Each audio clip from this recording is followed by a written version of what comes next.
चुनाव आयोग का यही दस्तावेजी प्रक्रिया विपक्ष के लिहाज से विवादों के घेरे में आ गई। वहीं हमने इसमें दूसरा मत भी लिया। चुनाव विश्लेषक योगेंद्र यादव हैं, उनसे हमने बात की कि ये देखिए, ये चुनाव आयोग ये कह रहा है और जो विपक्ष है वो ये कह रहा है।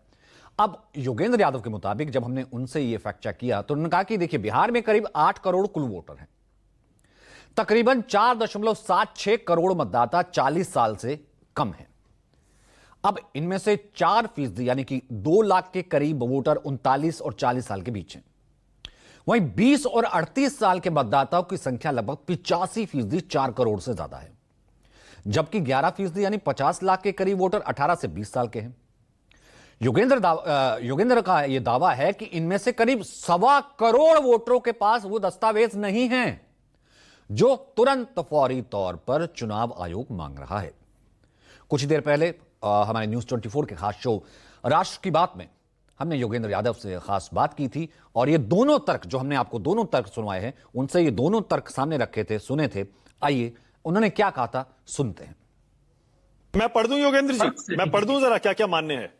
इसमें लिखा हुआ है, any identity card, pension payment order issued to regular employee pensioner of any central government, state government, PSU, any identity card, certificate, document issued in India by government, local authorities, banks, post office, LIC, PSUs prior to 1/07/1987. Prior to 1987, याद okay. उसके बाद आइए, लंबी चौड़ी योगेंद्र जी, लंबी चौड़ी list है। Number 3 पे बर्थ सर्टिफिकेट, फिर है पासपोर्ट, फिर है मैट्रिकुलेशन एजुकेशनल सर्टिफिकेट, फिर है permanent residence certificate issued by state authority, फिर है फॉरेस्ट राइट सर्टिफिकेट, फिर है OBC, SC, ST और एनी कास्ट सर्टिफिकेट, फिर national register of citizens, family register prepared by state local authorities, any land house allotment certificate by government. इतनी लंबी चौड़ी list है योगेंद्र जी, इसमें कोई ना कोई डॉक्यूमेंट तो मिल ही जाएगा। मानक भाई, किस दुनिया में रहते हैं आप और मैं आपको बताता हूं। इस लंबी चौड़ी लिस्ट में केवल 3 है जो सामान्य लोगों के पास होते हैं। अगर आप सरकारी कर्मचारी हैं तब तो कोई चक्कर ही नहीं है, ऑफ कोर्स आपके पास सब कुछ होगा। साधारण याद रखिए, बिहार के गांव में जाइए जहां अम्मा है, जिसका बेटा पंजाब में काम करने गया है, जिसके पति का देहांत हो गया है, जिसकी 2 बेटियां उसके साथ हैं, उसके घर में क्या होगा? 3 सामान्य चीजें हैं। एक बर्थ सर्टिफिकेट। बिहार में 2.8% लोगों के पास बर्थ सर्टिफिकेट था सन 2001 और 2005 के बीच में, जिस समय की हम बात कर रहे हैं। नंबर 2, कास्ट सर्टिफिकेट थोड़ा ज्यादा होता है। बिहार में इस पे सर्वे हो चुका है। SC में 20% लोगों के पास कास्ट सर्टिफिकेट होता है। OBC में कोई 24% के पास कास्ट सर्टिफिकेट था। जनरल में तो कास्ट सर्टिफिकेट का सवाल ही नहीं होता। कुल मिला के 20% के पास। और मैट्रिक पास करने का सर्टिफिकेट कितनों के पास होता है? याद रखिए, आज की बात नहीं हो रही है, पेरेंट्स की बात हो रही है, यानी कि जिनकी उम्र 40 से 60 के बीच में इस वक्त हो चुकी है। उस समय बिहार में एवरेज 13% के पास था। मैं दावे से कहता हूं मानक भाई, गंभीरता से कहता हूं, बिहार के 1/4 लोगों से अधिक हो ही नहीं सकता। और पता है कितने लोगों की हम बात कर रहे हैं? बिहार में अंदाजन 8 करोड़ लोग इस वक्त हैं जो कि वोटर लिस्ट में होने चाहिए। उनमें से 4.76 करोड़ लोग हैं जिनकी 40 साल से कम की उम्र है। इनको देना पड़ेगा सर्टिफिकेट। और इन 4.76 करोड़ में से मैं दावे से कहता हूं 1.25 करोड़ से ज्यादा के पास इनमें से कोई भी सर्टिफिकेट हो ही नहीं सकता। और वो भी तो 1 महीने के अंदर देना। बच्चा पंजाब में है, आज उसकी मां घर पे बैठे हुए उसका फॉर्म भी भर देगी, फोटो भी होगा, उसका सिग्नेचर भी होगा और साथ में सर्टिफिकेट भी लग जाएगा।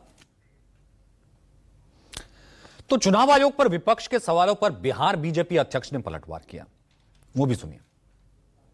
इलेक्शन कमीशन, चुनाव आयोग एक स्वतंत्र इकाई है, इंडिपेंडेंट, और इलेक्शन कैसे पारदर्शिता से हो, ट्रांसपेरेंसी उसमें रहे, इसकी चिंता चुनाव आयोग करती है।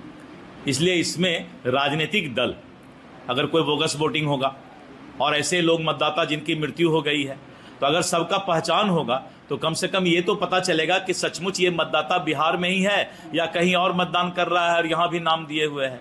तो ये बहुत ही पारदर्शिता की बात है। मैं चुनाव आयोग को बधाई देता हूं।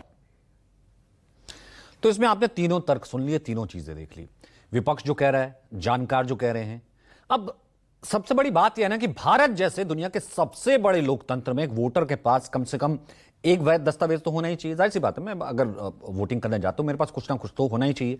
ठीक है, लॉजिकल, समझ में आता है। अब उन तमाम लोगों के वोटर लिस्ट का समय समय पर रिव्यू भी होना चाहिए। कुछ लोग रहते हैं, कुछ नहीं रहते हैं, कुछ इंतकाल किन्हीं का हो जाता है, कुछ नए जुड़ते हैं, तो कुल मिलाकर एक रिवीजन होना चाहिए, वैलिड। मगर सवाल चुनाव आयोग के इस नए फैसले पर इसलिए उठा कि इस प्रक्रिया को पूरा करने के लिए जो समय सीमा तय की गई वो किसी भी सूरत में पर्याप्त नहीं कही जा सकती। लिहाजा सवाल यह भी उठ रहा है कि क्या चुनाव आयोग की इस प्रक्रिया से एक वोटर का जो संवैधानिक अधिकार है वोट देने का, उसका हनन तो नहीं होगा? क्योंकि पिछले 22 साल में चुनाव आयोग इस दिशा में कोई कदम नहीं उठाता है। ठीक चुनाव से 2 महीने पहले यह प्रक्रिया शुरू की जाती है। इस प्रक्रिया को महज 1 महीने का वक्त दिया जाता है, लक्ष्य भी निर्धारित कर दिया जाता है कि नई लिस्ट आ जाएगी। तो कुल मिला के यह था इसका लबोलुआ। तो आपने देख लिया चुनाव आयोग के फैसले को लेकर के किस तरह नया तूफान खड़ा हुआ है। विपक्ष संविधान की मूल भावना के खिलाफ आरोप लगा रहा है। अब आपको दूसरी कहानी